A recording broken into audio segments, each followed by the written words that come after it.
Pada zaman dahulu kala, di sebuah desa yang diselimuti kabut pagi bernama Kali Kuning, kehidupan berjalan dengan sangat tenang dan damai. Musim hujan baru saja menyapa bumi, membawa aroma tanah basah yang menyegarkan setiap sudut perkampungan yang rimbun oleh pepohonan besar. Di ujung jalan setapak berbatu, berdirilah sebuah rumah joglo berbahan kayu jati yang tampak sangat kokoh dan anggun. Rumah itu adalah tempat bernaung yang menyimpan banyak cerita sunyi, di mana setiap tiang penyangganya seolah menjadi saksi bisu dari kehidupan penghuninya yang bersahaja dan penuh ketabahan. Halaman rumah joglo tersebut sangat luas, ditumbuhi rumput hijau yang selalu dipangkas rapi setiap minggu tanpa pernah terlewatkan. Di bagian belakang rumah, terdapat sebuah sumur tua, berdinding lumut hijau, yang airnya tidak pernah kering meskipun musim kemarau panjang melanda desa. Rumah ini merupakan warisan turun-temurun yang kini didiami oleh sepasang suami istri, Jatmiko dan Wulandari, yang hidup rukun di tengah masyarakat. Jatmiko sangat mencintai rumah ini, menganggapnya sebagai pelindung utama bagi kehangatan keluarganya dari segala macam badai dan rintangan dunia luar. Jatmiko adalah seorang pria yang dikenal sebagai perajin kayu dan petani yang sangat setia, sabar, serta pekerja keras. Tangannya yang kasar karena memahat kayu dan mencangkul tanah merupakan bukti nyata dari dedikasinya untuk menghidupi keluarga kecilnya dengan cara yang halal. Ia tidak pernah meminta lebih dari sekadar kedamaian di dalam rumahnya dan senyuman tulus dari bibir istrinya setiap kali ia pulang bekerja. Baginya, Wulandari adalah permata paling berharga yang harus ia jaga dan lindungi dengan seluruh jiwa dan raga hingga akhir hayatnya. Wulandari sendiri adalah seorang wanita berparas ayu dengan tutur kata yang selalu lembut dan sopan kepada siapa saja. Ia selalu berusaha menjadi istri yang baik, menyiapkan pakaian suami, dan menghidangkan makanan hangat sebelum matahari terbit di ufuk timur. Namun, di balik senyum manisnya yang sering ia perlihatkan kepada penduduk desa, ada sebuah kekosongan kecil yang tersembunyi jauh di lubuk hatinya. Kekosongan itu bagaikan sebuah ruang gelap yang tak pernah tersentuh oleh cahaya cinta suaminya, menyimpan kenangan masa lalu yang belum sepenuhnya pudar. Setiap pagi, sebelum embun di dedaunan mengering, Jatmiko selalu memastikan bahwa semua pintu dan jendela rumah joglo mereka berfungsi dengan baik. Ia akan memeriksa setiap sudut rumah dengan teliti, memastikan tidak ada celah bagi angin malam yang dingin untuk masuk dan mengganggu istrinya. Setelah merasa yakin rumahnya aman, Jatmiko memanggul cangkulnya dan berjalan menuju ladang dengan hati yang ringan dan penuh harapan akan panen yang baik. Ia meninggalkan rumah dengan keyakinan bahwa Wulandari akan menjaga kehormatan tempat tinggal mereka dengan sebaik-baiknya selama ia pergi bekerja mencari nafkah. Sepeninggal suaminya, Wulandari biasanya memulai rutinitas hariannya dengan menyapu halaman depan yang dipenuhi oleh daun-daun kering yang berguguran dari pohon mangga. Suara sapu lidi yang bergesekan dengan tanah terdengar berirama, menyatu dengan kicauan burung-burung kecil yang hinggap di dahan pohon yang rindang. Angin pagi yang berhembus pelan menerpa wajahnya, menyibakkan rambut panjangnya yang diikat rapi di belakang leher dengan sebuah jepit bambu sederhana. Ia sering berhenti sejenak dari pekerjaannya, menatap ke arah jalan desa yang sepi, seolah sedang menunggu sesuatu yang tak pasti datang menghampirinya. Di bagian belakang rumah, dapur tungku kayu selalu mengepulkan asap tipis yang membawa aroma sedap dari masakan tradisional yang sedang dimasak. Wulandari sangat pandai meracik bumbu, membuat sayur lodeh dan tempe goreng yang selalu dipuji oleh Jatmiko setiap kali mereka makan malam bersama. Masakanmu selalu membuat lelahku hilang seketika, istriku, puji Jatmiko suatu malam sambil menatap Wulandari dengan penuh kasih sayang yang tulus dari hatinya. Mendengar pujian itu, Wulandari hanya menundukkan kepalanya, tersenyum simpul menutupi perasaan bersalah yang tiba-tiba menyelinap masuk ke dalam benaknya tanpa diundang. Senyum yang ia berikan kepada Jatmiko memang tulus, namun jauh di dalam sudut pikirannya, ia masih sering teringat pada sebuah janji lama, bertahun-tahun yang lalu, sebelum ia dijodohkan dengan Jatmiko yang mapan dan baik hati. Ia pernah menambatkan hatinya pada seorang pemuda pengembara, Pemuda itu menjanjikan kehidupan yang penuh petualangan di kota besar. Sebuah janji manis yang tak pernah bisa diwujudkan hingga hari pernikahannya tiba. Ingatan itu kadang datang seperti embusan angin malam yang menyusup lewat celah bambu, membuat hatinya menggigil dalam diam saat Jatmiko tertidur pulas. Pada suatu pagi yang mendung, setelah Jatmiko berangkat ke ladang seperti biasa, Wulandari memutuskan untuk membersihkan gudang penyimpanan gabah di samping rumah. Gudang itu terbuat dari anyaman bambu yang tebal, tempat mereka menyimpan hasil panen padi untuk persediaan makan selama musim hujan yang panjang. Udara di dalam gudang terasa lembab dan pengap, dipenuhi oleh aroma jerami kering dan debu yang berterbangan saat Wulandari membuka pintu kayunya. Ia membawa sebuah sapu ijuk kecil dan mulai menyingkirkan jaring laba-laba yang menggantung di sudut-sudut ruangan yang gelap dan jarang tersentuh itu. Cahaya matahari pagi yang malu-malu berusaha menerobos masuk melalui celah-celah dinding bambu, menciptakan garis-garis terang yang menari-nari di atas tumpukan karung goni. Wulandari dengan sabar memindahkan beberapa karung gabah yang ukurannya lebih kecil untuk membersihkan lantai tanah yang berdebu di bagian paling ujung gudang. Saat ia sedang menggeser sebuah karung usang yang berada di pojok ruangan, tangannya tanpa sengaja menyentuh sebuah benda keras yang tertutup debu tebal. Ia berjongkok dan membersihkan kotoran yang menempel pada benda tersebut, yang ternyata adalah sebuah kotak kayu kecil berukir motif daun yang sangat indah. Jantung Wulandari berdebar kencang saat melihat kotak kayu kecil itu. Sebuah benda yang sudah lama ia lupakan, namun menyimpan 1000 kenangan masa lalu. Dengan tangan gemetar, ia perlahan membuka tutup kotak yang engselnya sudah sedikit berkarat dan mengeluarkan bunyi derit halus, memecah kesunyian gudang gabah. Di dalam kotak yang dilapisi kain beludru merah yang telah memudar itu, tergeletak sebuah gelang kayu berukir yang bentuknya sangat sederhana, namun bermakna. Gelang itu adalah tanda cinta pertama yang pernah ia terima dari pemuda masa lalunya sebelum takdir memisahkan jalan kehidupan mereka berdua secara paksa. Gelang kayu berukir itu membawa ingatan Wulandari kembali pada masa remajanya yang penuh tawa dan harapan indah di bawah pohon beringin desa. Pemuda itu, yang bernama Danarta, dengan tangan terampilnya sendiri telah mengukir gelang tersebut khusus untuk Wulandari sebagai lambang janji setia yang takkan pudar.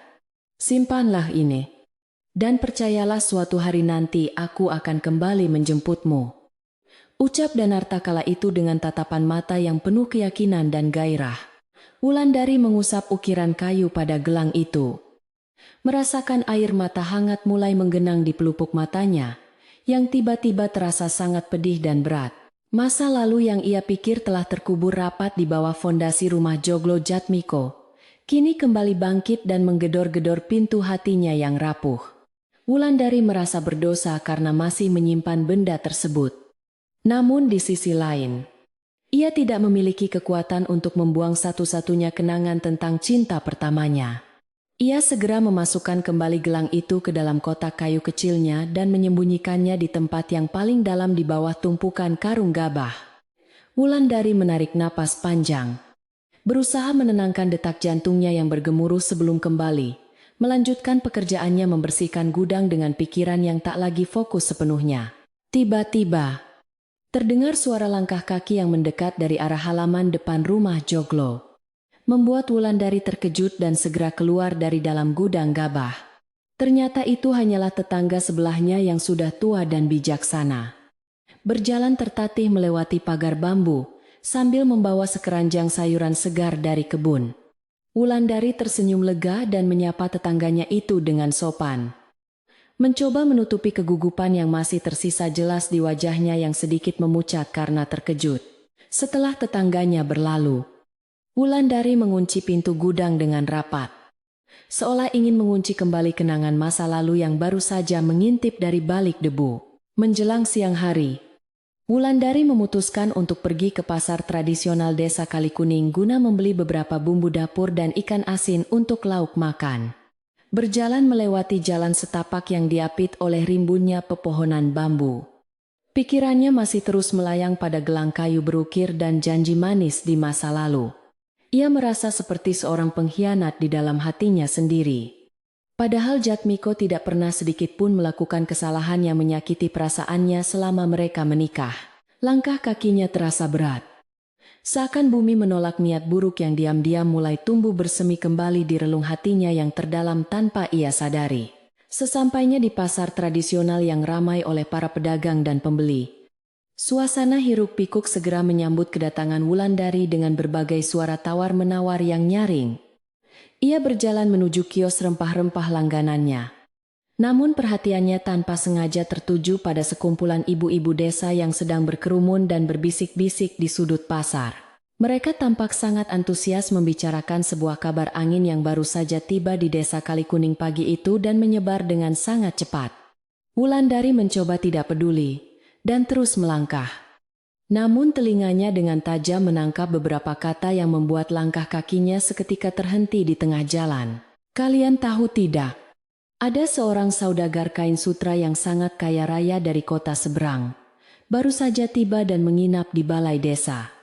Bisik seorang ibu. Ibu yang lain menimpali dengan nada suara yang tak kalah bersemangat. Iya. Ku dengar parasnya sangat tampan. Dan ia berniat mencari tempat tinggal sementara di sini. Kabar burung itu bagaikan sambaran petir di siang bolong bagi Wulandari yang sedang berdiri mematung di dekat penjual sayur mayur dengan keranjang di tangannya. Nama kota seberang dan pekerjaan sebagai saudagar kain seketika mengingatkannya pada impian dan janji besar yang pernah diucapkan oleh pemuda masa lalunya dahulu. Berita tentang saudagar kain tersebut terus bergulir dari mulut ke mulut. Diiringi dengan bumbu-bumbu cerita yang melebih-lebihkan ketampanan dan kekayaan pendatang baru itu. Wulandari berusaha menenangkan dirinya sendiri. Meyakinkan hatinya bahwa pendatang itu hanyalah orang asing biasa yang kebetulan memiliki profesi dan asal kota yang sama. Namun, rasa penasaran yang bercampur dengan secercah harapan usang membuat dadanya terasa sesak, seolah kehabisan udara di tengah keramaian pasar yang semakin padat. Ia bergegas membayar bumbu dapur dan ikan asin yang dibelinya. Lalu berjalan pulang dengan langkah tergesa-gesa tanpa menoleh ke kanan maupun ke kiri. Sepanjang perjalanan pulang, awan gelap mulai menggulung di atas langit desa Kalikuning, menandakan bahwa hujan deras akan segera turun mengguyur bumi yang haus. Angin berhembus semakin kencang, menggoyangkan dahan-dahan pohon besar dan menerbangkan dedaunan kering yang berserakan di sepanjang jalan tanah berbatu yang sepi dari pejalan kaki. Wulandari mempercepat langkah kakinya. Namun pikirannya tertinggal jauh di pasar. Terus memikirkan kemungkinan bahwa saudagar kain sutra itu adalah Danarta yang kembali mencarinya. Jika benar itu adalah Danarta, Wulandari tidak tahu apa yang harus ia lakukan terhadap Jatmiko yang begitu tulus mencintai dan melindungi dirinya selama ini. Ketika ia akhirnya tiba di halaman depan rumah Joglo, rintik hujan pertama mulai jatuh menyentuh genting tanah liat, dengan suara gemericik yang menenangkan. Ia melihat suaminya, Jatmiko, sudah berada di rumah lebih awal dari biasanya, dan sedang sibuk memperbaiki atap teras yang sedikit bocor terkena badai semalam. Jatmiko bekerja dalam diam. Tubuhnya yang tegap basah oleh keringat dan rintik hujan menunjukkan betapa kerasnya ia berjuang untuk menjaga rumah mereka tetap utuh. Pemandangan itu tiba-tiba menusuk hati Wulandari dengan rasa bersalah yang teramat dalam. Menyadari betapa jauh pikirannya telah mengembara mengkhianati pria mulia di hadapannya. Syukurlah kamu sudah pulang, Wulandari. Aku khawatir kamu kehujanan di jalan. Sapa Jatmiko sambil turun dari tangga bambu dan tersenyum hangat kepada istrinya. Ia segera mengambil keranjang belanjaan dari tangan Wulandari dengan lembut dan membawanya menuju dapur tungku di bagian belakang rumah yang hangat dan kering. Iya Kang, aku agak terburu-buru tadi, karena mendung terlihat sangat gelap di arah pasar. Jawab Wulandari dengan suara yang sedikit gemetar menahan gejolak hatinya. Ia menatap punggung suaminya yang lebar. Merasa seperti seorang pembohong besar yang menyembunyikan rahasia gelap di balik dinding-dinding kayu jati rumah Joglo mereka yang suci. Malam harinya, hujan turun dengan sangat deras mengguyur seluruh desa Kalikuning, menciptakan suara gemuruh yang menyelimuti suasana hening di dalam rumah Joglo tersebut. Jatmiko duduk bersila di atas tikar pandan di ruang tengah. sibuk mengukir sebuah pajangan kayu kecil di bawah cahaya lampu pelita yang temaram. Wulandari menemaninya dengan duduk di dekat jendela yang tertutup rapat. Menyulam sebuah kain sambil sesekali melirik ke arah suaminya yang sangat fokus pada pekerjaannya. Meskipun berada di ruangan yang sama dan berbagi kehangatan lampu pelita. Pikiran Wulandari sedang berada jauh di luar sana menembus dinginnya malam hujan. Ia terus memikirkan desas-desus tentang saudagar kain sutra dari kota seberang dan gelang kayu berukir yang ia temukan kembali di dalam gudang gabah pagi tadi. Setiap kali kilat menyambar dan menerangi celah jendela kayu. Bayangan wajah cinta pertamanya seolah muncul menari-nari menantang kesetiaan yang selama ini ia bangun susah payah. Jatmiko yang menyadari istrinya sedang melamun segera meletakkan pisau ukirnya dan bertanya dengan lembut. Apakah ada yang mengganggu pikiranmu malam ini? Istriku sayang. Pertanyaan sederhana itu membuat Wulandari tersentak kaget dan buru-buru menggelengkan kepalanya sambil memaksakan sebuah senyuman tipis untuk menutupi kegundahan jiwanya yang semakin tak terkendali. Tidak ada apa-apa. Kang Jatmiko. Aku hanya merasa sedikit lelah dan mengantuk, karena seharian sibuk membersihkan gudang gabah di samping rumah. Kilah Wulandari berbohong.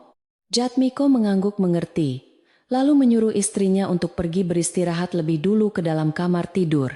Mereka yang nyaman dan terhindar dari udara dingin. Wulandari beranjak dari tempat duduknya, meninggalkan suaminya yang kembali melanjutkan pekerjaannya. Mengukir kayu dengan penuh dedikasi, tanpa pernah mencurigai adanya duri dalam daging. Di luar sana, hujan masih terus turun dengan lebat. Seolah menangisi rumah joglo yang perlahan mulai digerogoti oleh bayangan gelap dari masa lalu penghuninya. Keesokan paginya, matahari bersinar cerah menembus sisa-sisa kabut yang masih menggantung manja di ranting pohon mangga depan rumah joglo yang asri. Jatmiko bersiap menuju ladang dengan cangkul kesayangannya. Pamit kepada Wulandari dengan senyum hangat yang selalu menenangkan hati di setiap awal hari. Aku berangkat dulu. Wulandari. Jaga rumah kita baik-baik dan jangan lupa mengunci pintu jika kau hendak bepergian keluar. Pesan Jatmiko dengan suara beratnya yang penuh kasih sayang. Wulandari mengangguk pelan sambil mencium punggung tangan suaminya. Menyembunyikan rasa gelisah yang masih bergemuruh hebat di dalam dadanya sejak semalam. Sepeninggal Jatmiko, suasana rumah joglo kembali sepi dan hanya terdengar suara kicauan burung yang hinggap di dahan pohon beringin berdaun lebat. Wulandari sedang menyapu pelataran ketika terdengar suara ketukan halus di tiang pendopo depan yang terbuat dari kayu jati berukir sangat rapi. Seorang pria berpakaian rapi dengan kain ikat kepala khas saudagar berdiri di sana. Membawa sebuah buntalan kain berukuran besar di tangannya. Jantung Wulandari seakan berhenti berdetak saat pria itu menoleh dan menatapnya dengan senyuman yang sangat ia kenal di masa lalu. Lama tidak berjumpa. Wulandari yang jelita. Apakah kau masih mengingatku, sapa pria itu dengan nada suara yang lembut penuh menggoda. Pria itu tidak lain adalah Danarta. Cinta pertama Wulandari yang dulu berjanji akan membawanya pergi ke kota yang gemerlap dan megah. Ketampanan Danarta tidak banyak memudar. Justru kini ia terlihat lebih gagah dengan balutan pakaian sutra halus yang memancarkan pesona saudagar kaya. Wulandari terdiam mematung. Sapu lidi di tangannya terlepas dan jatuh ke tanah tanpa ia sadari, karena tubuhnya tiba-tiba gemetar sangat hebat. Ia tidak menyangka bahwa desas-desus di pasar kemarin ternyata benar-benar nyata dan kini masa lalunya berdiri tepat di depan mata. Danarta, sedang apa kau berada di sini? Bisik Wulandari dengan suara tertahan karena panik memikirkan suaminya yang sangat ia hormati. Aku datang kemari untuk menawarkan kain sutra terbaik dari kota seberang untuk penduduk desa Kali Kuning yang ramah ini.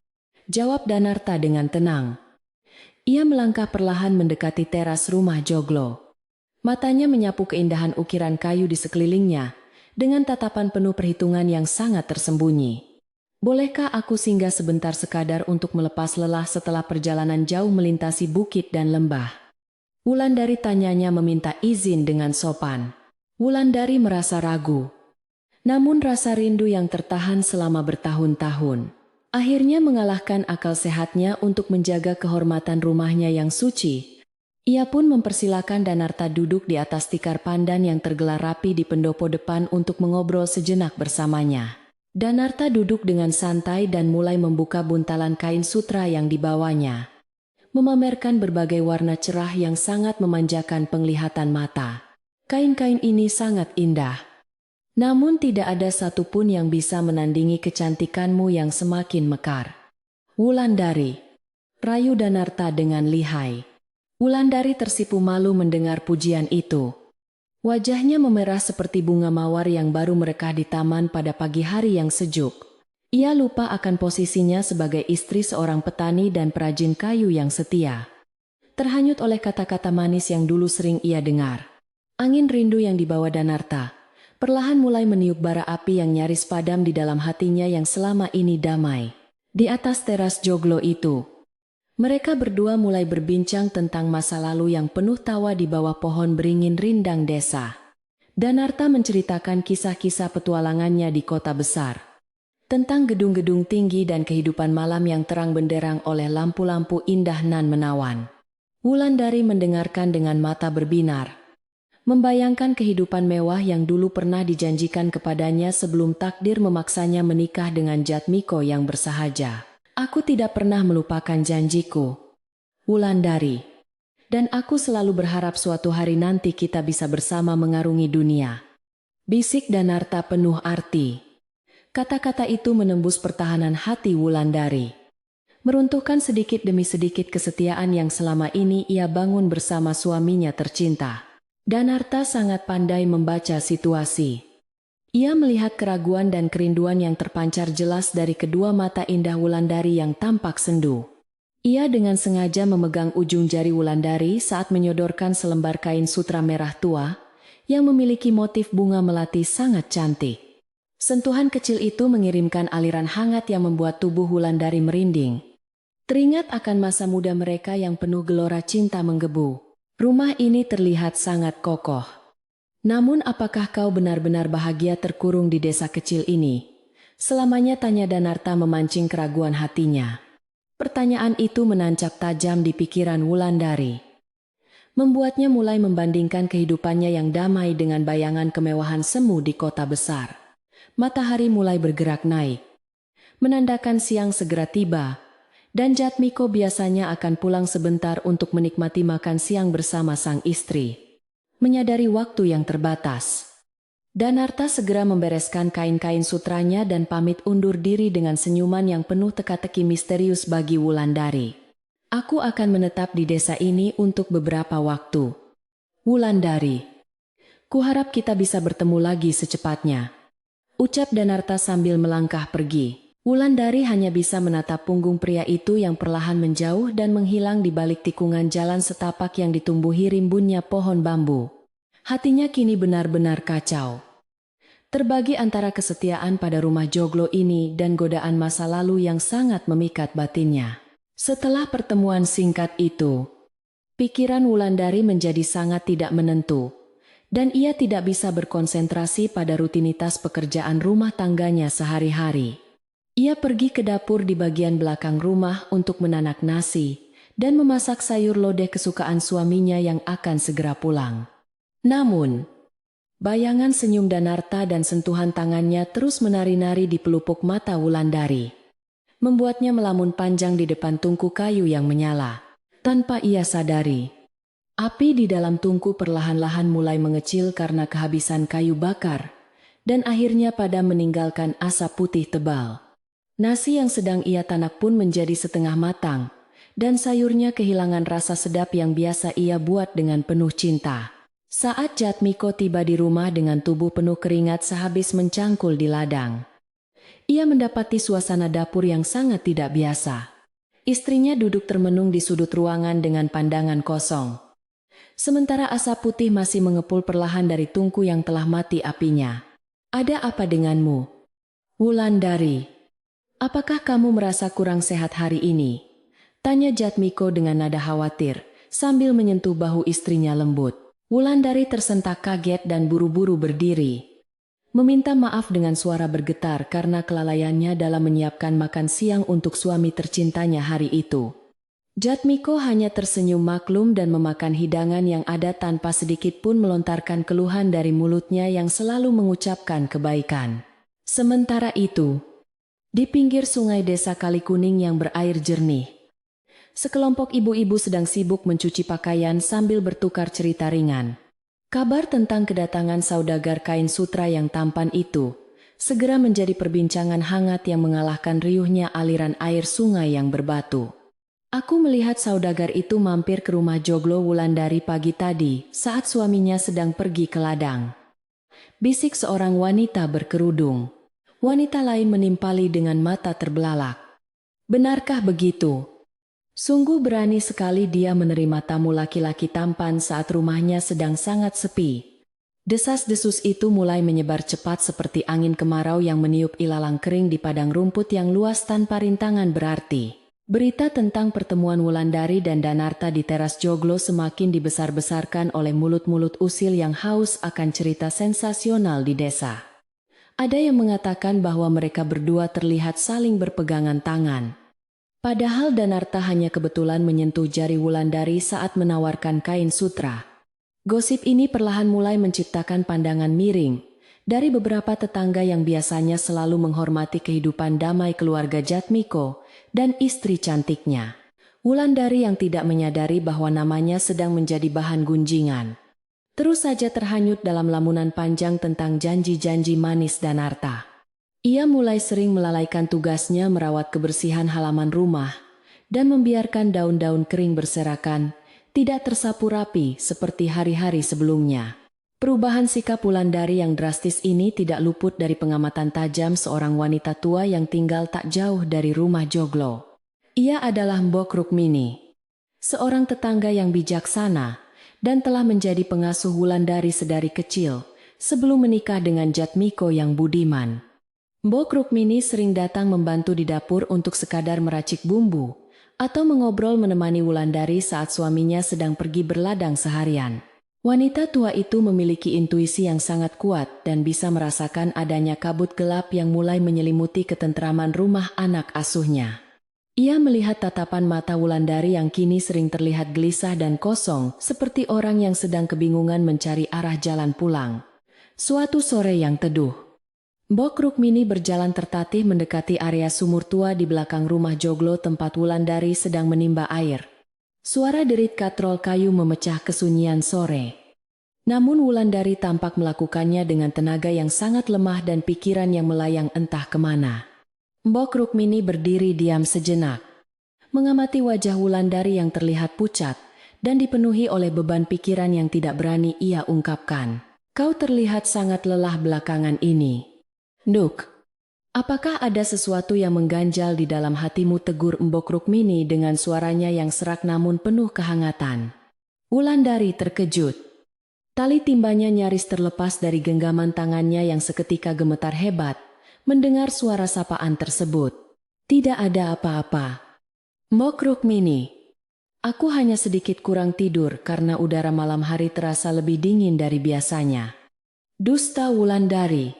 Ia berusaha menghindari tatapan mata tua yang seolah bisa menembus langsung ke dasar relung hatinya yang paling gelap dan menyimpan rahasia. Mbok Rukmini tersenyum penuh arti.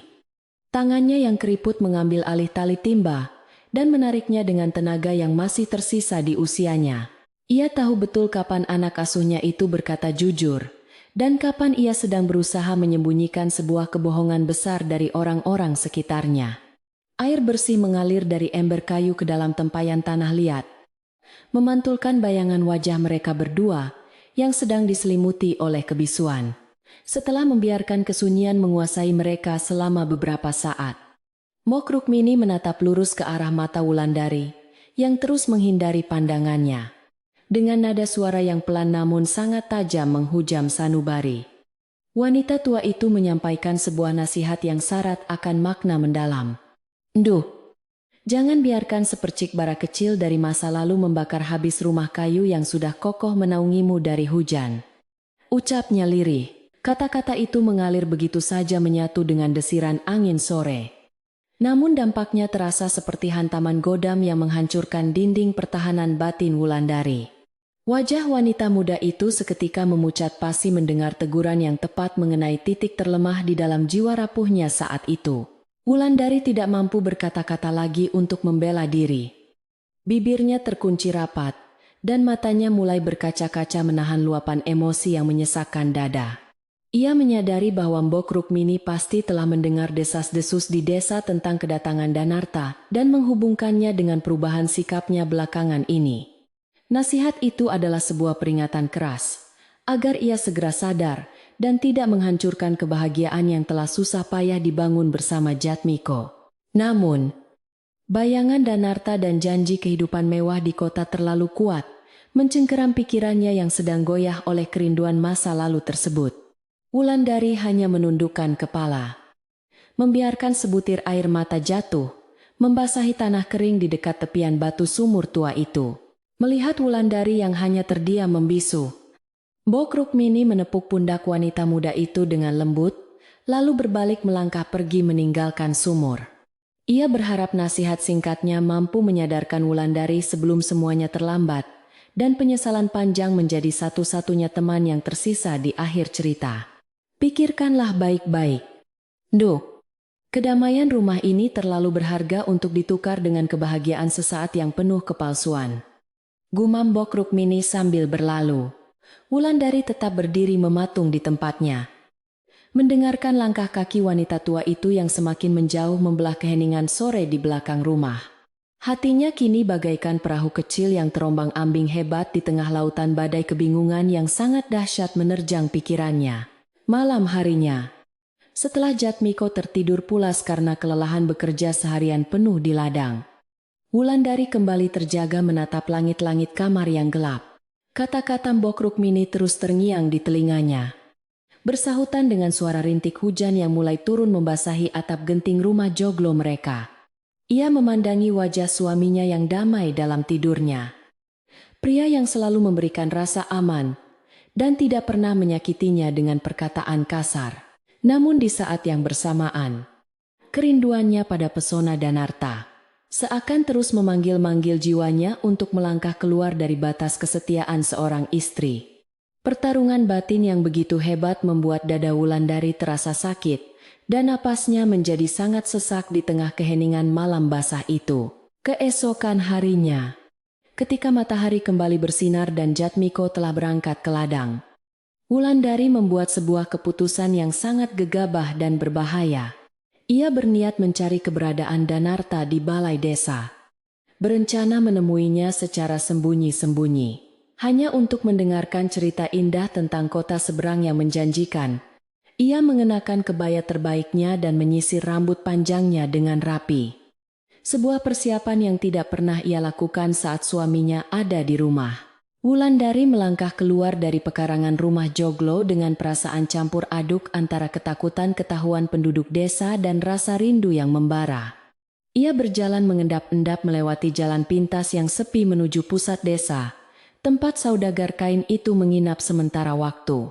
Beruntung baginya, Danarta sedang duduk santai di bawah pohon rindang di pinggir lapangan desa yang sunyi, jauh dari keramaian pasar tradisional. Pria itu tersenyum lebar melihat Wulandari datang menghampirinya. Seolah ia sudah menduga bahwa pesonanya akan berhasil menarik wanita itu keluar rumah. Aku tahu kau pasti akan datang menemuiku, Wulandari, karena hatimu sebenarnya masih merindukan kebebasan yang pernah aku tawarkan dahulu. Sapa Danarta percaya diri. Kata-kata percaya diri itu membuat Wulandari tersipu malu, namun juga merasa bersalah pada Jatmiko yang sedang bekerja keras di bawah terik matahari. Mereka duduk berdua di atas akar pohon besar, saling bertukar pandang di bawah bayangan dedaunan rimbun yang menyejukkan. Dalam pertemuan rahasia itu, Danarta kembali melancarkan bujuk rayunya yang manis, menceritakan tentang sebuah rumah besar berpilar batu pualam indah di kota. Jika kau bersedia ikut denganku, kau tidak perlu lagi menyapu daun kering atau tangannya melepuh karena memasak di depan tungku kayu. Janjinya, Danarta menatap dalam ke mata Wulandari, memberikan janji palsu yang terdengar begitu indah bagaikan nyanyian surgawi di telinga wanita desa yang lugu. Wulandari terbuai oleh khayalan kemewahan itu. Lupa pada nasihat Mbok Rukmini tentang bara api yang bisa membakar habis tempat bernaungnya selama ini. Ia mulai meragukan kebahagiaannya sendiri dan merasa bahwa hidup bersama Jatmiko adalah sebuah penderitaan tanpa akhir yang membosankan. Sebelum pertemuan singkat mereka berakhir karena takut ada tetangga yang melihat, Danarta memberikan sebuah sapu tangan sutra halus berwarna biru kepada Wulandari. Simpanlah ini sebagai tanda keseriusanku membawamu pergi dari desa ini. Dan temui aku lagi besok di tepi hutan pinus, pinta Danarta dengan lembut. Wulandari menerima sapu tangan itu dengan tangan bergetar. Merasakan tekstur kain yang begitu lembut dan mewah. Sangat berbeda dengan pakaian katun kasarnya. Ia menyelipkan benda itu ke dalam saku kebayanya dan bergegas pulang setengah berlari menembus semak belukar agar tidak dicurigai oleh penduduk desa. Benda kecil itu kini menjadi simbol pengkhianatan diam-diam yang mulai mengakar kuat di dalam hatinya yang sedang rapuh. Sesampainya di rumah joglo yang masih sepi, Wulandari mengunci pintu depan rapat-rapat dan bersandar di balik dinding kayu jati dengan napas tersengal. Ia mengeluarkan sapu tangan sutra biru itu dari sakunya. Menghirup aroma wangi khas saudagar kaya yang tertinggal pada serat-serat kain halusnya yang menawan. Perasaan bersalah kembali menyerang relung hatinya saat matanya menatap ukiran indah di tiang rumah yang dibuat sendiri oleh tangan terampil Jatmiko. Namun godaan duniawi yang ditawarkan oleh Danarta telah membutakan mata hatinya yang selama ini selalu mensyukuri kehidupan sederhana yang penuh kedamaian batin. Wulandari menyembunyikan sapu tangan itu di dasar lemari pakaiannya, di bawah tumpukan kain jarik tua yang sangat jarang ia pakai sehari-hari. Malam itu, suasana di meja makan terasa lebih dingin dan canggung dari biasanya. Meskipun Wulandari telah memasak lauk pauk yang paling enak, Jatmiko makan dalam diam. Sesekali mencuri pandang ke arah istrinya yang terlihat gelisah dan menghindari kontak mata secara langsung saat berbicara santai. "Apakah kau baik-baik saja hari ini, Wulandari? Wajahmu terlihat agak tegang sejak aku pulang dari ladang sore tadi," tanya Jatmiko penuh perhatian. "Aku hanya sedang memikirkan atap dapur yang sepertinya butuh perbaikan sedikit." "Kang, tidak ada hal lain yang menggangguku," jawab Wulandari berbohong lagi. Kebohongan demi kebohongan mulai menumpuk, membentuk sebuah awan gelap yang siap menurunkan badai besar menghancurkan rumah joglo mereka yang tentram. Di luar sana, angin malam berhembus kencang membawa serta desas-desus yang semakin liar beredar di setiap sudut perkampungan desa Kalikuning yang gelap. Cerita tentang Wulandari yang terlihat berjalan ke arah balai desa mulai terdengar oleh telinga beberapa warga, menambah bumbu curiga pada gosip sebelumnya. Bara api kecil dari masa lalu yang dibawa oleh angin rindu Danarta, kini pelan namun pasti mulai membesar membakar kepercayaan masyarakat sekitar. Mbok Rukmini yang mendengar kabar itu hanya bisa mengelus dada, sambil berdoa agar anak asuhnya itu tidak terjerumus lebih dalam pada kehancuran. Badai besar sedang mengintai dari kejauhan, menunggu waktu yang tepat untuk menghantam pilar-pilar kesetiaan di dalam rumah kayu jati Jatmiko. Hari demi hari berlalu dengan ketegangan yang semakin mencekik di dalam rumah joglo Jatmiko yang dulunya selalu diliputi kedamaian tak tergoyahkan. Kesalahan Wulandari semakin tak terbendung seiring dengan rutinitas pertemuan rahasianya bersama Danarta di batas desa yang rimbun oleh pepohonan pinus. Janji-janji manis tentang kemewahan kota telah membutakan mata hati wanita itu, hingga ia mulai melakukan tindakan yang sangat berisiko tinggi. Diam-diam, Wulandari mulai menyisihkan sebagian kecil dari hasil panen padi suaminya yang seharusnya disimpan untuk persediaan makan selama musim hujan. Ia membungkus beras-beras berkualitas terbaik itu ke dalam karung kecil, lalu menyerahkannya kepada Danarta dengan harapan pria itu segera membawanya pergi. Wulandari berpikir bahwa Danarta membutuhkan bekal tambahan untuk mempersiapkan perjalanan panjang mereka menuju kehidupan baru yang dipenuhi oleh kebahagiaan semu. "Gunakanlah ini untuk menyewa kereta kuda yang nyaman agar kita bisa segera meninggalkan desa Kalikuning secepatnya," bisik Wulandari penuh harap padanya. Danarta menerima karung beras itu dengan senyum licik yang tersembunyi, memuji pengorbanan Wulandari sambil menyembunyikan niat aslinya yang sangat serakah. bukannya mempersiapkan keberangkatan.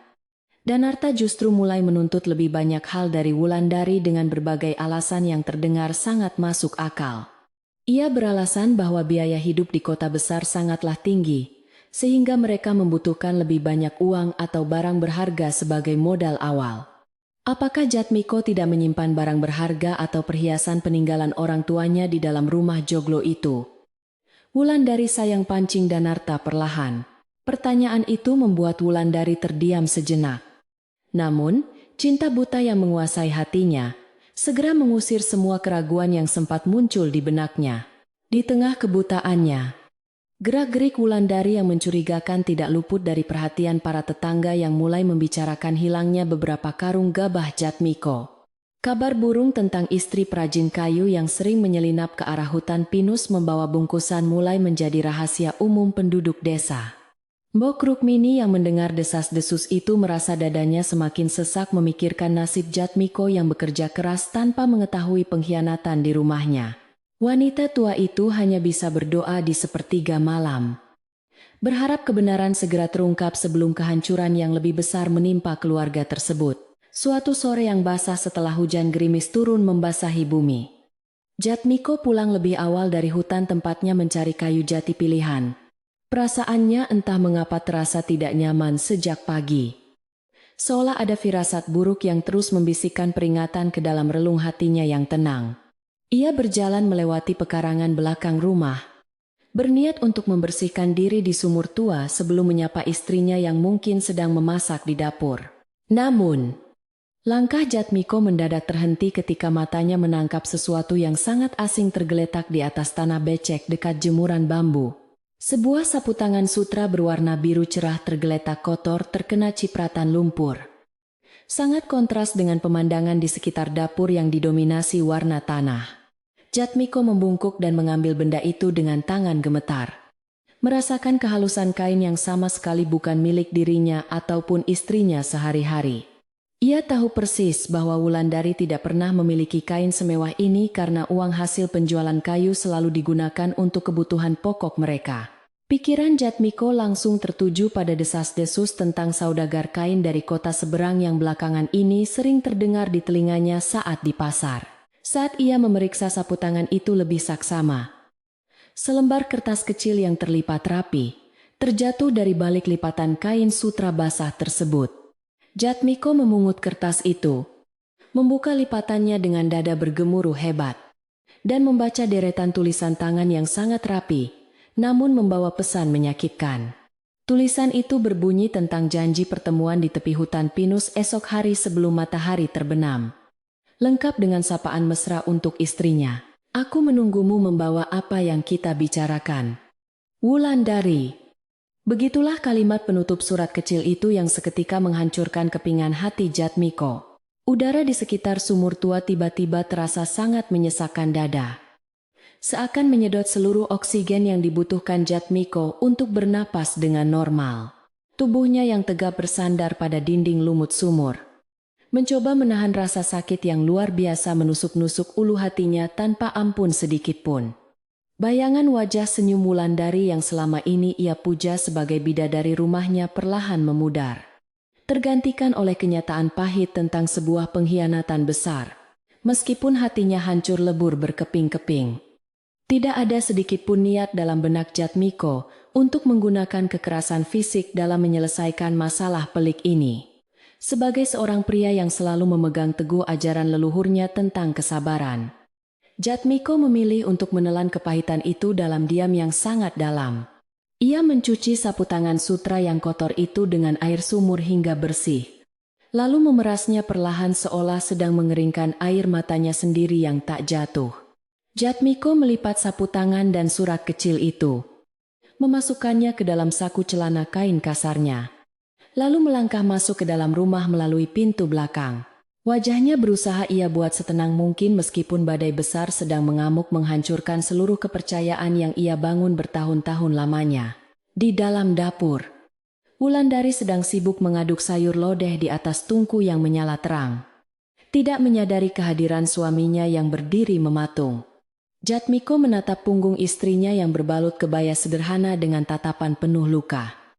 mencoba mencari sisa-sisa cinta tulus yang mungkin masih tertinggal di sana. Aroma masakanmu sangat sedap sore ini, Wulandari. Sapa Jatmiko dengan nada suara yang sengaja ia buat datar dan sedingin angin malam. Wulandari terkejut hingga sendok kayunya nyaris terjatuh. Ia menoleh dengan wajah pias menyadari suaminya pulang jauh lebih awal dari waktu biasanya. Kang Jatmiko sudah pulang. Mengapa tidak terdengar suara langkah kakimu dari arah depan rumah? Tanya Wulandari dengan suara yang jelas terdengar bergetar gugup. Ia buru-buru mematikan api tungku. Mencoba menyembunyikan kegelisahannya, karena ia baru saja kembali dari pertemuan diam-diamnya, dan menjatuhkan sapu tangan tanpa ia sadari. Aku lewat pintu belakang karena ingin langsung membersihkan diri di sumur. Tubuhku penuh debu kayu dari hutan, jawab Jatmiko sambil menatap tajam mata istrinya. Wulandari segera mengalihkan pandangannya. Tidak sanggup membalas tatapan suaminya, yang entah mengapa terasa jauh lebih mengintimidasi daripada hari-hari sebelumnya yang penuh kelembutan. Kecurigaan Jatmiko semakin menguat saat ia melangkah menuju gudang penyimpanan gabah di samping rumah dengan alasan ingin memeriksa persediaan makan mereka. Saat membuka pintu bambu gudang, ia segera menyadari bahwa tumpukan karung beras berkualitas terbaik yang berada di pojokan telah berkurang cukup banyak. Hati Jatmiko semakin perih menyadari bahwa istrinya tidak hanya mengkhianati cinta mereka, tetapi juga mencuri hasil keringatnya untuk diberikan kepada laki-laki lain. Namun sekali lagi, ia mengendalikan amarahnya yang mendidih. Menutup pintu gudang dengan rapat seolah tidak pernah terjadi pencurian apapun di dalamnya. Malam itu, suasana di meja makan terasa bagaikan berada di dalam gua es yang gelap gulita. Sunyi dan sangat membekukan tulang. Jatmiko menyuap nasinya dengan lambat. Pandangannya lurus ke depan tanpa sedikit pun melirik ke arah Wulandari yang duduk gelisah di hadapannya. Wulandari merasa ada sesuatu yang salah. Namun ketakutannya membuat lidahnya keluh untuk sekadar bertanya, mengapa suaminya berubah menjadi pendiam dan sangat dingin. Ia hanya bisa menunduk, mengutuk dirinya sendiri atas semua kebodohan yang telah ia lakukan demi janji palsu yang belum tentu menjadi nyata. Setelah makan malam usai, Jatmiko tidak langsung pergi ke ruang tengah untuk melanjutkan pekerjaan mengukir kayu seperti kebiasaannya setiap malam hari.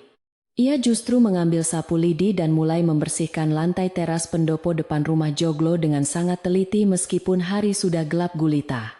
Jatmiko menyapu setiap sudut dengan penuh konsentrasi, seolah ia sedang menyapu bersih segala noda kebohongan yang telah mencemari kehormatan rumah kayunya ini. Wulandari hanya berani mengintip dari balik celah pintu kamar. Jantungnya berdebar kencang melihat tingkah laku aneh suaminya yang tidak biasa tersebut.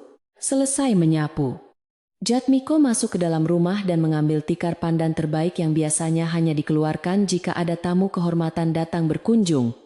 Ia menggelar tikar itu di tengah pendopo dengan sangat rapi, menata 2 buah bantal duduk di atasnya, dan menyalakan lampu pelita minyak. Cahaya kuning keemasan dari lampu pelita menerangi ukiran kayu di tiang pendopo, menciptakan bayangan-bayangan panjang yang menari di atas dinding kayu jati. Jatmiko sedang mempersiapkan panggung untuk mengungkap sebuah kebenaran besar yang selama ini disembunyikan rapat-rapat oleh istrinya di belakang punggungnya dengan sangat rapi. Wulandari tidak tahan lagi melihat semua persiapan aneh itu. Ia memberanikan diri melangkah keluar kamar dan menghampiri suaminya di pendopo depan. Ada acara apa malam ini, Kang Jatmiko? Mengapa engkau menggelar tikar pandan terbaik kita di luar sini? Tanyanya dengan nada bergetar ketakutan. Jatmiko menoleh perlahan, menatap istrinya dengan sorot mata yang sulit diartikan. Perpaduan antara kekecewaan yang sangat dalam dan sisa-sisa cinta yang terluka. Aku mengundang seorang tamu istimewa malam ini. Seseorang yang sepertinya sangat kau kenal dengan baik dari masa lalumu. Jawab Jatmiko dengan tenang. Mendengar jawaban suaminya, wajah Wulandari seketika memucat seputih kapas basah. Seluruh aliran darah di tubuhnya seolah berhenti mengalir pada detik itu juga. Jatmiko pasti telah mengetahui semuanya. Mengetahui pertemuannya dengan Danarta dan niat jahat mereka untuk melarikan diri dari desa Kalikuning dalam waktu dekat, tubuh Wulandari gemetar hebat. Kakinya terasa lemas tidak bertulang, hingga ia jatuh terduduk di atas tikar pandan yang baru saja digelar suaminya. Air mata penyesalan mulai menggenang di pelupuk matanya yang indah, menyadari bahwa ia telah menghancurkan hati laki-laki terbaik yang pernah hadir dalam hidupnya. Jatmiko tidak mempedulikan tangisan istrinya yang mulai pecah terdengar lirih memecah kesunyian malam yang dingin dan menusuk hingga ke tulang sumsum. Ia memanggil seorang pemuda tetangga yang sedang lewat di depan rumah dan memintanya untuk mengantarkan sebuah pesan penting ke balai desa segera. Pesan itu berisi undangan sopan, namun tegas kepada saudagar kain bernama Danarta untuk datang ke rumah Joglo Jatmiko malam itu juga. Tidak lupa, Jatmiko juga meminta pemuda itu untuk memanggil Mbok Rukmini, agar wanita tua itu bisa menjadi saksi atas penyelesaian masalah keluarganya. Sambil menunggu kedatangan para tamu yang diundangnya, Jatmiko duduk bersila di atas tikar pandan dengan postur tubuh yang tegak dan sangat bermartabat. Ia mengeluarkan sapu tangan sutra biru dan surat kecil yang ia temukan sore tadi dari saku celananya, lalu meletakkannya di atas meja kayu. Wulandari yang melihat benda itu semakin menangis terseduh-seduh, menutupi wajahnya dengan kedua telapak tangan karena rasa malu yang teramat sangat menyiksa batinnya.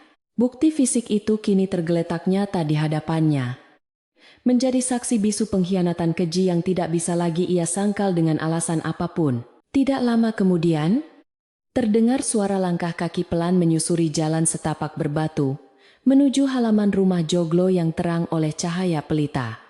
Mbok Rukmini datang dengan wajah cemas. Kain jarik tuanya sedikit basah terkena embun malam yang mulai turun menyelimuti rerumputan di halaman. Wanita tua itu melangkah naik ke pendopo. Matanya langsung tertuju pada Wulandari yang sedang menangis, tersungkur dan Jatmiko yang duduk diam membatu. Mbok Rukmini menghela napas panjang. Firasat buruknya selama ini akhirnya menjadi kenyataan yang sangat menyakitkan bagi semua orang yang terlibat di dalamnya. Duduklah di sini, Mbok Rukmini. Temani kami menunggu satu tamu lagi yang akan segera tiba sebentar lagi. Sapa Jatmiko mempersilakan dengan sangat sopan. Mbok Rukmini mengangguk pelan, duduk di sudut tikar pandan, tanpa mengucapkan sepatah kata pun, menghormati wibawa Jatmiko sebagai kepala keluarga di rumah itu. Suasana berubah menjadi sangat tegang dan mencekam. Hanya terdengar suara isak tangis Wulandari yang tertahan, dan suara jangkrik malam yang saling bersahutan. Angin malam berhembus dingin menembus rongga dada, membuat nyala api pada lampu pelita minyak bergoyang-goyang gelisah, seakan ikut merasakan ketegangan yang terjadi. Setengah jam berlalu, langkah kaki yang lebih berat dan tergesa-gesa terdengar dari arah gerbang bambu depan rumah, menandakan kedatangan sang pembuat onar. Danarta muncul dari balik kegelapan malam dengan wajah yang sedikit tegang. Pakaian sutranya masih terlihat rapi, namun senyum congkaknya tampak sedikit dipaksakan. Ia melangkah ragu menaiki tangga pendopo. Matanya menyapu sekeliling dan berhenti pada sapu tangan biru miliknya yang tergeletak di atas meja kayu kecil. Jantung Danarta berdegup kencang menyadari bahwa permainannya kini telah terbongkar. Namun ia mencoba mempertahankan wajah tenangnya di hadapan tuan rumah yang sedang menunggu. Selamat malam, Ki Jatmiko. Suatu kehormatan bagiku diundang ke rumah Joglo yang sangat indah ini pada malam yang cukup dingin. Sapa Danarta berbasa-basi. Jatmiko tidak membalas senyum palsu itu. Ia menunjuk ke arah bantal duduk kosong di hadapannya dengan tatapan mata yang setajam mata pisau. Danarta menurut. Duduk bersila dengan canggung di hadapan suami wanita yang berniat ia bawa lari. Merasakan aura keperkasaan Jatmiko yang sangat mengintimidasi. Tidak ada sedikit pun niat Jatmiko untuk menggunakan parang tajam yang biasa ia pakai membelah kayu, karena baginya kebenaran jauh lebih tajam menyayat hati. Setelah semua orang duduk mengelilingi meja kayu di pendopo, Jatmiko memulai pembicaraan dengan suara baritonnya yang berberat dan bergema di keheningan malam. Ia menceritakan dengan tenang bagaimana ia menemukan sapu tangan sutra dan surat rahasia itu di dekat sumur tua tempat istrinya biasa menimba air. Wulandari semakin menundukkan kepalanya. Tidak berani menatap wajah suaminya maupun Danarta. Tubuhnya terus bergetar hebat, menahan rasa takut dan penyesalan yang mendalam. Danarta menelan ludah dengan susah payah. Otaknya berputar cepat mencari alasan licik untuk menyelamatkan diri dari situasi yang sangat menyudutkannya malam ini. Tidak berhenti sampai di situ. Jatmiko juga mengungkapkan fakta bahwa ia telah lama mengetahui hilangnya beberapa karung gabah dari dalam gudang penyimpanan. Ia sengaja membiarkan hal itu terjadi untuk melihat sejauh mana istrinya akan bertindak bodoh demi menuruti keinginan pria yang bersembunyi di balik janji. Semua bukti dan petunjuk kini terpampang jelas di bawah cahaya lampu pelita. Mengikat Danarta dan Wulandari dalam sebuah jaring kesalahan yang tak terbantahkan. Jatmiko menatap lurus ke arah mata Danarta. Bersiap untuk membongkar satu rahasia besar lagi yang telah ia selidiki diam-diam selama beberapa hari terakhir. Di bawah cahaya pelita yang temaram, Jatmiko perlahan merogoh saku celana komprangnya sekali lagi dengan gerakan yang sangat tenang namun penuh perhitungan. Ia mengeluarkan sebuah benda kecil berbentuk lingkaran yang terbuat dari kayu usang. Lalu meletakkannya tepat di sebelah sapu tangan sutra biru di atas meja. Mata Wulandari seketika terbelalak lebar melihat gelang kayu berukir itu. Napasnya tercekat di tenggorokan karena ia sangat mengenali benda peninggalan masa lalunya tersebut. Danarta juga tampak terkejut. Namun, ia berusaha keras menyembunyikan kepanikannya dengan memasang wajah datar, seolah tidak mengerti apa-apa tentang gelang kayu kuno itu. Aku menemukan gelang kayu ini beberapa hari yang lalu saat istriku sedang sibuk membersihkan gudang penyimpanan gabah di samping rumah kita yang sederhana. Ucap Jatmiko memecah kesunyian malam yang mencekam. Suaranya terdengar sangat datar. Tidak ada nada kemarahan yang meledak-ledak. Namun setiap kata yang keluar dari mulutnya terasa seperti hantaman palu godam yang berat. Jatmiko menatap Danarta dengan tajam, menyiratkan bahwa ia telah mengetahui seluruh sejarah masa lalu antara pria pengembara itu dengan istrinya yang duduk tertunduk. Wulandari semakin menangis terseduh-seduh, menyadari bahwa suaminya telah menyimpan rahasia ini sendirian sambil menahan rasa sakit di hatinya setiap hari. Danarta mencoba untuk menguasai keadaan dengan menegakkan posisi duduknya, memasang senyum angkuh yang biasa ia gunakan untuk menipu banyak orang di pasar tradisional. Jika kau sudah tahu semuanya, Ki Jatmiko, maka biarkanlah aku membawa Wulandari pergi dari desa ini, karena ia lebih pantas hidup nyaman bersamaku. Tantang Danarta dengan suara lantang yang memecah kesunyian malam. Ia mengklaim bahwa kekayaannya sebagai saudagar kain sutra akan mampu memberikan kebahagiaan yang jauh lebih besar daripada sekadar hidup di rumah kayu ini. Jatmiko hanya mendengarkan ocehan pria itu dengan tenang, membiarkan Danarta menggali lubang kehancurannya sendiri semakin dalam di hadapan semua orang. Setelah Danarta selesai berbicara dengan penuh kesombongan, Jatmiko tersenyum tipis yang syarat akan makna kemarahan yang tertahan dengan sangat elegan dan bermartabat tinggi. Kekayaan yang kau banggakan itu hanyalah ilusi kosong belaka. Danarta, karena kemarin siang, aku sengaja pergi berkuda ke kota seberang untuk mencari tahu kebenaranmu. Ungkap Jatmiko dengan suara beratnya. Kata-kata itu seketika membuat wajah Danarta berubah menjadi sedikit pucat. Kepercayaan dirinya mulai luntur bagaikan cat murah yang tersiram air. Hujan deras tiba-tiba. Wulandari menghentikan isak tangisnya sejenak, mengangkat wajahnya yang sembab untuk menatap suaminya dengan penuh tanda tanya mengenai apa yang sebenarnya sedang terjadi. Di hadapan Bok Rukmini dan Wulandari yang terdiam kaku, Jatmiko membongkar semua hasil penyelidikannya di kota seberang yang sangat mengejutkan dan tidak terduga. Engkau bukanlah seorang saudagar kain sutra yang kaya raya, seperti yang kau ceritakan kepada penduduk desa Kalikuning, dan juga kepada istriku yang lugu. Lanjut Jatmiko menunjuk tepat di depan wajah Danarta. Fakta sebenarnya adalah Danarta hanyalah seorang penjudi jalanan yang sedang melarikan diri karena terlilit hutang sangat besar kepada beberapa lintah darat di kota. Kain-kain sutra yang ia bawa hanyalah barang pinjaman yang ia gunakan sebagai alat untuk menipu orang-orang desa yang mudah terbuai.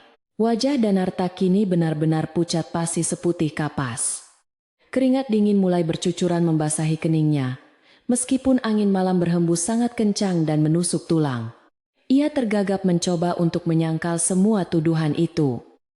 Namun suaranya tertahan di tenggorokan karena Jatmiko menyebutkan nama-nama lintah darat tersebut dengan sangat tepat. Kau berhutang puluhan keping emas kepada Ki Demang di Pasar Utara. Dan kau melarikan diri kemari untuk bersembunyi dari para penagih hutang yang kejam. Desak Jatmiko tanpa memberikan celah sedikit pun. Danarta menundukkan kepalanya dalam-dalam. Seluruh kebohongan yang ia susun rapi selama ini telah hancur lebur di bawah tatapan tajam sang perajin kayu. Namun, Jatmiko belum selesai membongkar rahasia paling busuk yang disembunyikan oleh pria pendatang itu dari sang istri yang hampir saja masuk ke dalam perangkapnya. Niat utamamu datang kemari bukanlah karena cinta sejati untuk membawa Wulandari hidup bahagia di kota besar seperti janji manismu di tepi hutan. Ucap Jatmiko dengan nada dingin. Jatmiko mengetahui bahwa Danarta berencana menipu Wulandari agar wanita itu mau mencuri surat tanah rumah joglo peninggalan orang tuanya yang sangat berharga ini. Surat itu nantinya akan dijual oleh Danarta untuk melunasi semua hutangnya. Lalu ia akan mencampakkan Wulandari begitu saja di jalanan kota. Mendengar kenyataan yang sangat pahit itu, Wulandari menjerit histeris dan menutupi mulutnya dengan kedua telapak tangan yang bergetar hebat menahan rasa syok mendalam. Ia menatap Danarta dengan pandangan penuh kebencian dan kekecewaan yang tak terlukiskan. Menyadari betapa bodohnya dirinya selama ini karena mudah terbuai janji palsu.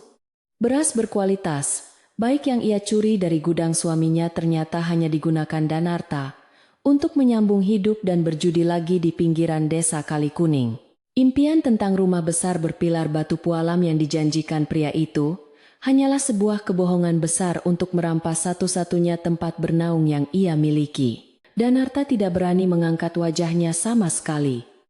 Ia duduk membisu seperti patung batu yang kehilangan seluruh kekuatannya di hadapan kebenaran yang sangat menyilaukan.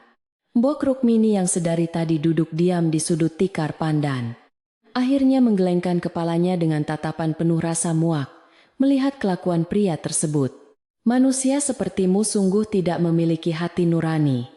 Tega memanfaatkan masa lalu untuk menghancurkan rumah tangga orang lain demi keserakahanmu sendiri. Ucap Mbok Rukmini dengan suara seraknya. Kalimat tunggal dari wanita tua itu terasa sangat pedih menyayat telinga Danarta.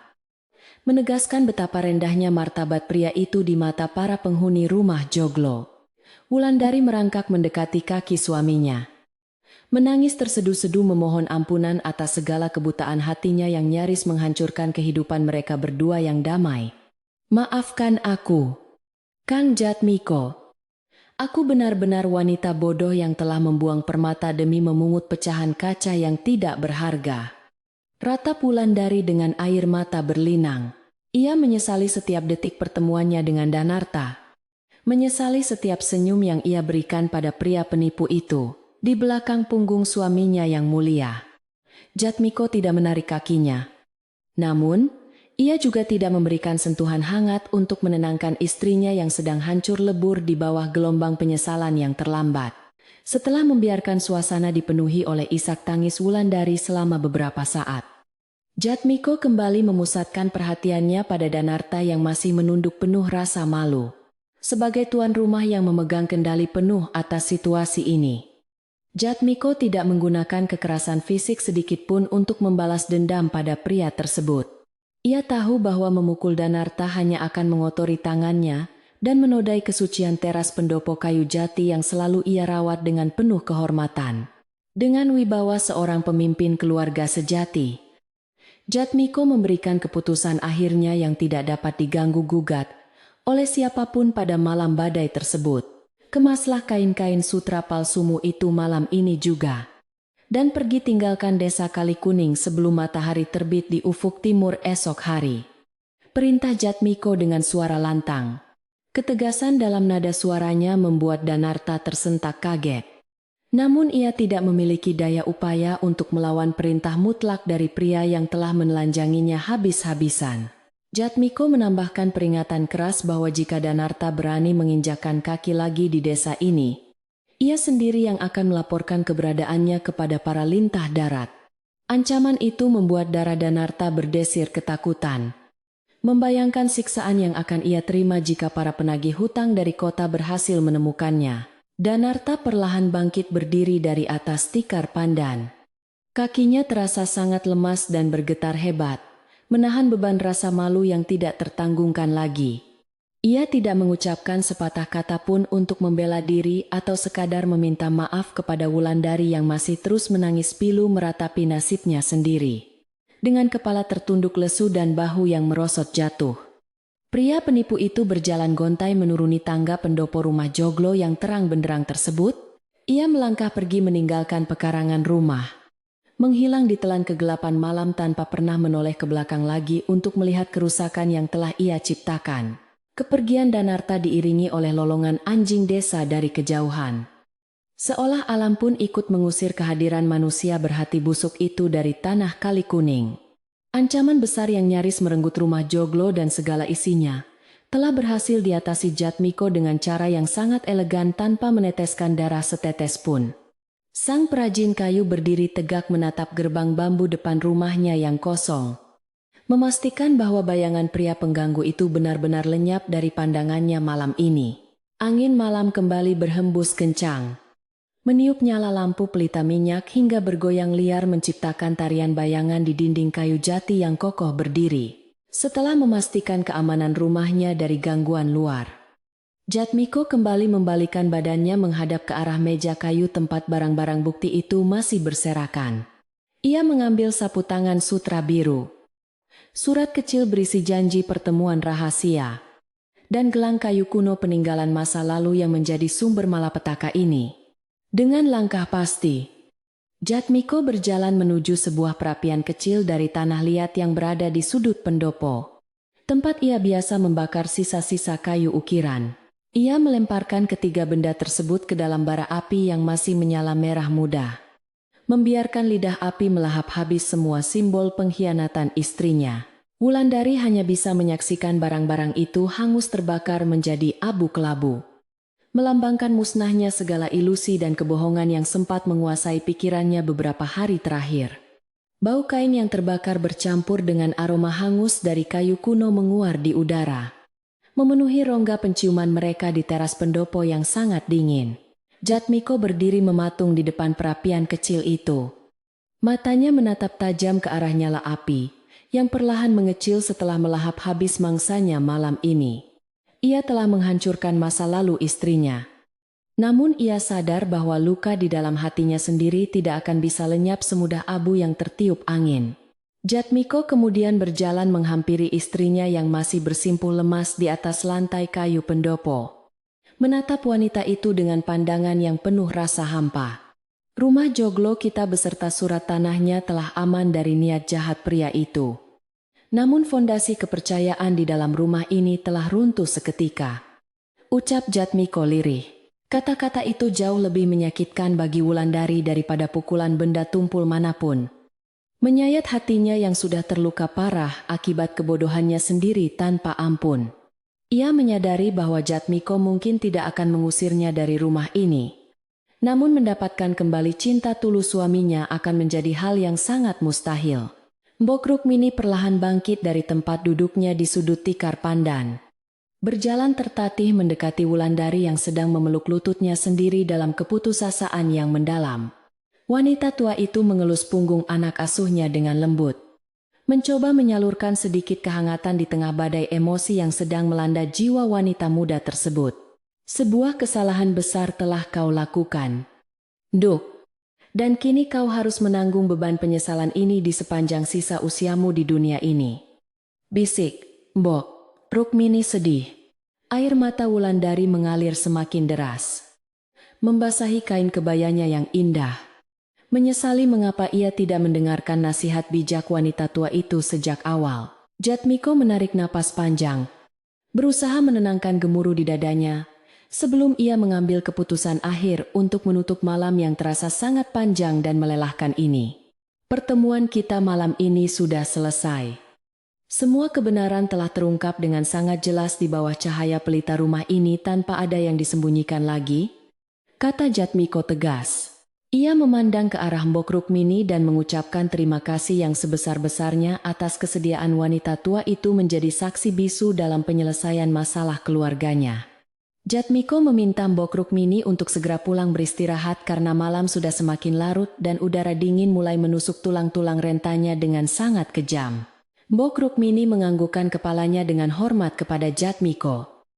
Mengagumi kebesaran hati dan kebijaksanaan pria itu dalam menghadapi badai rumah tangga yang sangat menghancurkan perasaan. Ia berpamitan dengan suara pelan, menuruni tangga pendopo dengan hati-hati, sambil memegang erat ujung kain jariknya agar tidak tersandung batu di jalan setapak. Sepeninggal wanita tua itu, suasana di pendopo depan rumah Joglo kembali sunyi senyap, menyisakan Jatmiko dan Wulandari yang terjebak dalam kebisuan yang sangat canggung. Suara rintik hujan mulai terdengar jatuh perlahan menimpa atap genting tanah liat, menambah kesan sendu pada malam yang telah merenggut kebahagiaan sejati mereka selamanya. Jatmiko mulai membereskan tikar pandan yang digelar di tengah pendopo, melipatnya dengan rapi dan perlahan seolah tidak pernah terjadi keributan besar di atasnya. Ia mematikan lampu pelita minyak, membiarkan teras depan rumah Joglo itu kembali diselimuti oleh kegelapan malam yang pekat dan dingin tanpa belas kasihan. Wulandari masih duduk terpaku di lantai kayu. Tubuhnya terasa kaku dan pikirannya kosong melompong, tidak tahu harus berbuat apa lagi untuk menebus kesalahan besarnya. Ia hanya bisa menatap punggung suaminya yang lebar bergerak dalam keremangan. Pria yang telah ia hianati, namun tetap melindunginya dari niat jahat sang penipu. Masuklah ke dalam kamar dan beristirahatlah. Wulandari, hari sudah sangat malam dan besok pagi, aku harus kembali bekerja di ladang seperti biasa, ucap Jatmiko tanpa menoleh. Nada suaranya terdengar sangat datar dan dingin. Tidak ada lagi panggilan sayang yang biasa ia ucapkan setiap kali menyuruh istrinya tidur di malam hari.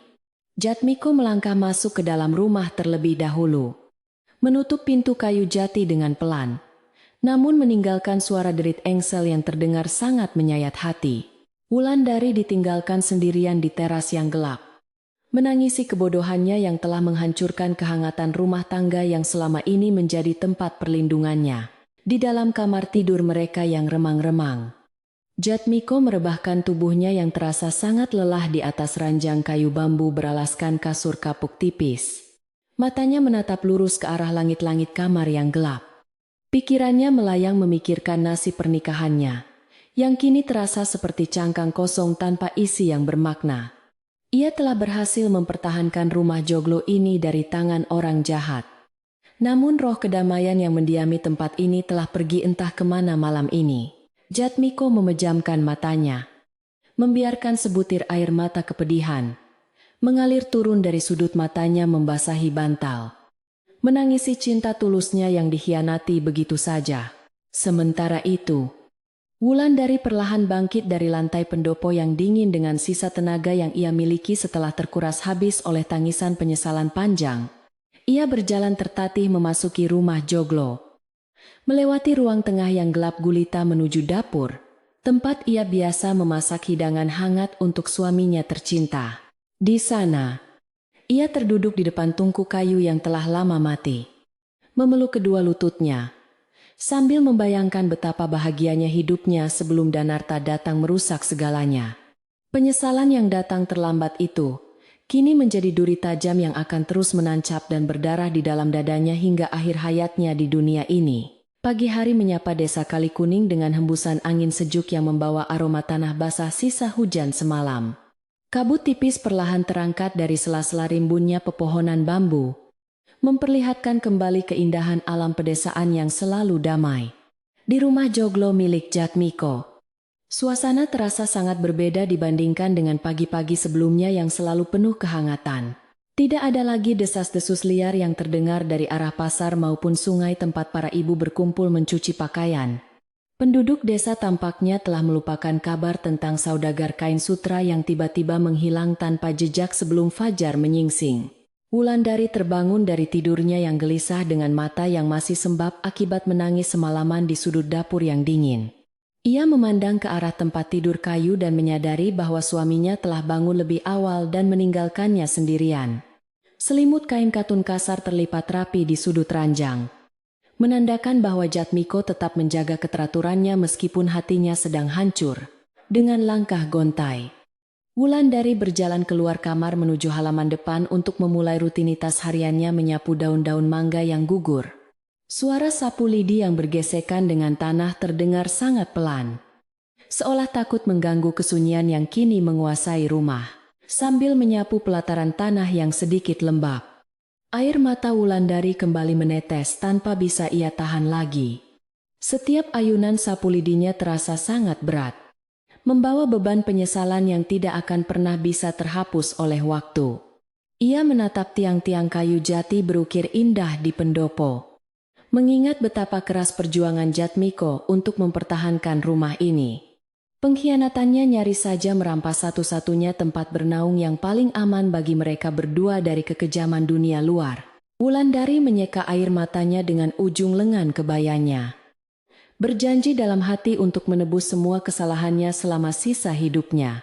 Di sisi lain desa, Jatmiko sedang sibuk mengayunkan cangkulnya di ladang dengan tenaga yang jauh lebih besar dari biasanya. Keringat membasahi tubuhnya yang tegap, terbakar oleh sinar matahari pagi yang mulai terasa menyengat kulit kasarnya. Ia memusatkan seluruh pikiran dan tenaganya pada tanah yang ia garap, mencoba mengubur dalam-dalam rasa sakit yang terus menggerogoti ulu hatinya. Beberapa petani tetangga yang kebetulan lewat menyapanya dengan ramah, namun Jatmiko hanya membalas dengan senyuman tipis dan anggukan singkat. Ia tidak ingin berbicara dengan siapapun, memilih tenggelam dalam kebisuan alam yang selalu setia menemaninya bekerja. Menjelang siang, Wulandari pergi ke sumur tua di belakang rumah untuk menimba air dan mencuci pakaian kotor suaminya.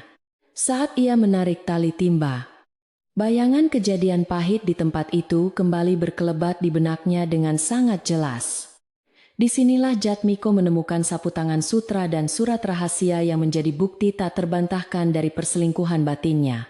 Tangan Wulandari gemetar pelan, namun ia memaksakan diri untuk terus menarik air bersih demi melayani kebutuhan pria yang telah ia lukai.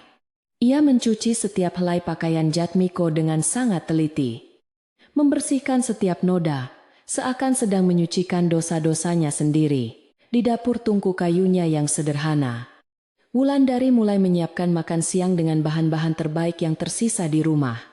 Ia memotong sayuran dengan sangat hati-hati, meracik bumbu lodeh kesukaan suaminya dengan takaran yang jauh lebih sempurna dari biasanya. Api di dalam tungku menyala terang, memantulkan cahaya kemerahan di wajah Wulandari yang terlihat pucat dan dipenuhi garis kesedihan. Aroma harum masakan perlahan memenuhi ruangan dapur yang sempit, membawa sedikit ilusi kehangatan di tengah hawa dingin yang tak kasat mata. Ia berharap makanan lezat ini bisa sedikit melembutkan hati Jatmiko yang kini membeku seperti balok es. Ketika matahari berada tepat di atas kepala, Jatmiko melangkah pulang dari ladang dengan memanggul cangkul di bahu kanannya. Ia membersihkan kaki dan tangannya di padasan air depan rumah, mengusap wajahnya yang lelah sebelum melangkah masuk ke pendopo. Wulandari sudah menunggu di dekat meja makan yang terbuat dari kayu jati, menyajikan piring berisi nasi hangat dan sayur lodeh. Makan siang sudah siap, Kang Jatmiko. Silakan cicipi selagi masih panas, ucap Wulandari dengan suara yang sangat pelan dan bergetar. Jatmiko hanya mengangguk tanpa mengucapkan sepatah kata pun. Duduk di kursi kayunya dan mulai makan dalam diam. Suasana di meja makan siang itu terasa sangat kaku dan diwarnai oleh kebisuan yang sangat menyiksa dada Wulandari. Jatmiko memakan masakannya dengan lahap, namun pandangan matanya selalu tertuju pada piring di hadapannya, tanpa pernah menatap wajah istrinya. Tidak ada lagi pujian manis tentang kelezatan sayur lodeh atau senyuman hangat yang biasanya selalu mengawali waktu makan mereka berdua. Wulandari hanya bisa menundukkan kepalanya dalam-dalam, menahan isak tangis yang tertahan di tenggorokan saat melihat perubahan sikap suaminya yang drastis. Ia sadar bahwa kepercayaan yang telah pecah berkeping-keping tidak akan pernah bisa disatukan kembali seperti semula. Sore harinya, awan mendung kembali menggantung di langit desa Kalikuning. menandakan hujan lebat akan segera membasahi bumi kembali. Jatmiko duduk di pendopo depan sambil memegang alat ukirnya, melanjutkan pekerjaan memahat kayu yang sempat tertunda semalam. Tangan terampilnya bergerak perlahan membentuk ukiran bunga teratai yang sangat indah di atas selembar papan kayu jati tebal. Wulandari duduk tidak jauh darinya, menyulam kain katun yang berlubang sambil sesekali mencuri pandang ke arah suaminya yang sangat fokus. Suara gesekan pisau ukir dan desiran angin sore menjadi satu-satunya melodi yang menemani kesunyian di antara sepasang suami istri tersebut. Dari kejauhan, terlihat Mbok Rukmini berjalan perlahan melewati jalan setapak di depan pekarangan rumah joglo mereka yang luas. Wanita tua itu sengaja memperlambat langkahnya, memperhatikan Jatmiko dan Wulandari yang sedang duduk bersama, namun terasa dipisahkan oleh jurang tak kasat mata. Mbok Rukmini menghela napas panjang melihat tatapan kosong Jatmiko dan wajah sendu Wulandari yang menyimpan penyesalan sangat mendalam. Ia merasa lega karena rumah tangga mereka tidak hancur lebur malam itu. Namun ia juga tahu bahwa luka batin Jatmiko sangat parah. Waktu yang akan menyembuhkan segalanya. Meski bekas lukanya akan selalu ada. Batin Mbok Rukmini menatap sendu. Hujan akhirnya turun dengan deras saat senja mulai menyelimuti desa, memaksa Jatmiko untuk menghentikan pekerjaannya memahat kayu di teras. Ia membereskan peralatan ukirnya ke dalam kotak penyimpanan, lalu melangkah masuk ke dalam rumah untuk menyalakan lampu pelita minyak. Cahaya kuning keemasan perlahan menerangi ruang tengah, menciptakan suasana yang sedikit lebih terang di tengah kegelapan malam badai. Wulandari segera beranjak ke dapur untuk merebus air panas, berniat membuatkan teh melati kesukaan suaminya untuk menghangatkan tubuh yang kedinginan. Ia meracik daun teh dengan penuh kehati-hatian, memastikan aroma dan rasanya benar-benar sempurna untuk mengobati kelelahan Jatmiko. Dengan langkah gemetar, Wulandari membawa nampan berisi 2 cangkir teh melati panas ke ruang tengah tempat Jatmiko sedang duduk santai. Ia meletakkan secangkir teh di atas meja kecil tepat di samping suaminya, lalu duduk bersimpuh di atas tikar pandan. "Silakan diminum tehnya, Kang. Udara di luar terasa sangat dingin malam ini." Tawar Wulandari memberanikan diri untuk membuka percakapan. Jatmiko menoleh sekilas, mengambil cangkir tanah liat itu dan menyesap teh melati hangatnya secara perlahan tanpa mengatakan apapun. Kehangatan teh itu mengalir ke dalam tubuhnya, namun tidak mampu mencairkan kebekuan yang telah mengakar kuat di dalam hatinya yang terluka. Malam terus merangkak maju, diiringi oleh suara gemuruh hujan lebat yang seolah tidak pernah bosan membasahi atap genting rumah joglo. Wulandari masih duduk di dekat Jatmiko, meremas ujung kain kebayanya dengan perasaan campur aduk antara takut, bersalah, dan rindu yang menyakitkan. Ia sangat merindukan masa-masa ketika mereka bisa saling bercerita tentang kejadian sehari-hari, sambil tertawa lepas di bawah cahaya lampu pelita. Namun kini, yang tersisa hanyalah dinding kebisuan yang dibangun sangat tinggi oleh Jatmiko, sebagai bentuk perlindungan diri dari pengkhianatan istrinya. Wulandari menyadari bahwa ia harus bersabar tanpa batas untuk bisa menebus semua dosa besarnya yang menghancurkan rumahnya. Desa Kali Kuning perlahan kembali pada kehidupan normalnya. Penduduk mulai melupakan kejadian aneh tentang kedatangan saudagar kain sutra yang menipu. Cerita-cerita tentang Wulandari juga mulai mereda seiring berjalannya waktu, tertutup oleh kabar angin lain yang lebih menarik di pasar tradisional desa.